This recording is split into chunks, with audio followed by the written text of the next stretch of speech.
फिर पहले बचपन की कुछ धुंधलाई हुई यादें। वो दोपहरिया जो गांव की गलियों में दौड़ते तालाबों पर बतियाते बीत जाती थी।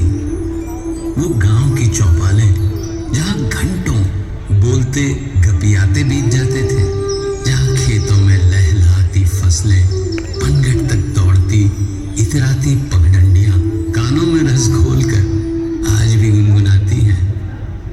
शहर की भागदौड़ से बचकर सरपट दौड़ती जिंदगी, जहां सुकून से थमकर सुस्ताती मुस्कुरा देती है।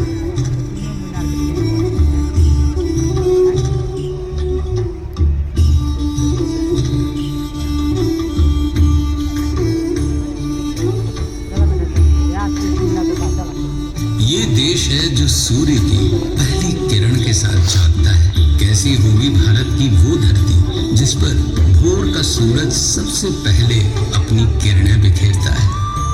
हमारे देश के उत्तर पूर्व में बसे उगते सूर्य के पर्वत अरुणाचल प्रदेश का मनमोहक गांव डोंग। ये है छत्तीसगढ़ का छिंदकालो गांव।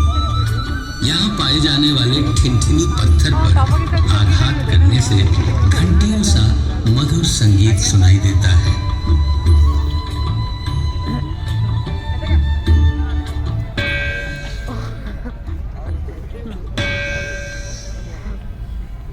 गुजरात प्रांत के होडका गांव के निवासियों की कलाकारी देखते ही बनती है, जो अपनी मिट्टी के घरों को सुंदर रंगों में रंग कर दीवारों को कांच और पैचवर्क जैसे बेल बूटों से सजाते हैं।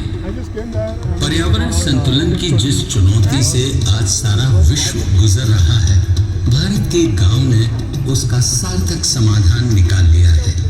ये है महाराष्ट्र का मैथरन गांव, जहां मोटर गाड़ियों के आवागमन पर लगा रखी हैं पाबंदियां, ताकि वादियां हरी भरी रहें, शीतल मंद बयार बहती रहे वहां।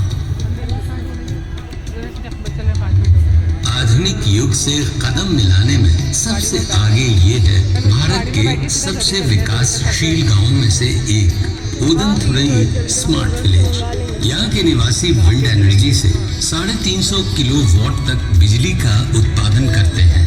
इतना कि वे उसे केवल अपने पड़ोसी गांवों में ही नहीं, तमिलनाडु इलेक्ट्रिसिटी बोर्ड को भी बेचते हैं। वैज्ञानिक प्रयासों की ऐसी ही मिसाल है महाराष्ट्र का हिवरे बाजार गांव, जहां गांव वालों ने सिंचाई और जल संरक्षण के लिए ऐसे तरीके निकाले जिनसे एक ओर उन्हें सूखे की परेशानी से छुटकारा मिला, तो दूसरी ओर पीने के पानी की समस्या भी दूर की जा सकी।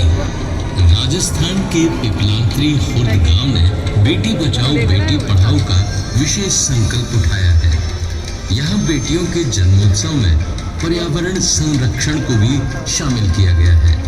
इस नई परंपरा में अब हर बेटी के जन्म पर 111 पौधारोपण किए जाते हैं। इस प्रयास ने गांव को और भी हरा भरा बनाया है। देश के और भी क्षेत्रों में जागरूकता की ऐसी ही मिसालें मिलती हैं। राजस्थान से दूर पूर्व में असम के मांजुली गांव में भी पर्यावरण संरक्षण के लिए खास काम किए जा रहे हैं। यहाँ ब्रह्मपुत्र के तटों पर 1360 एकड़ का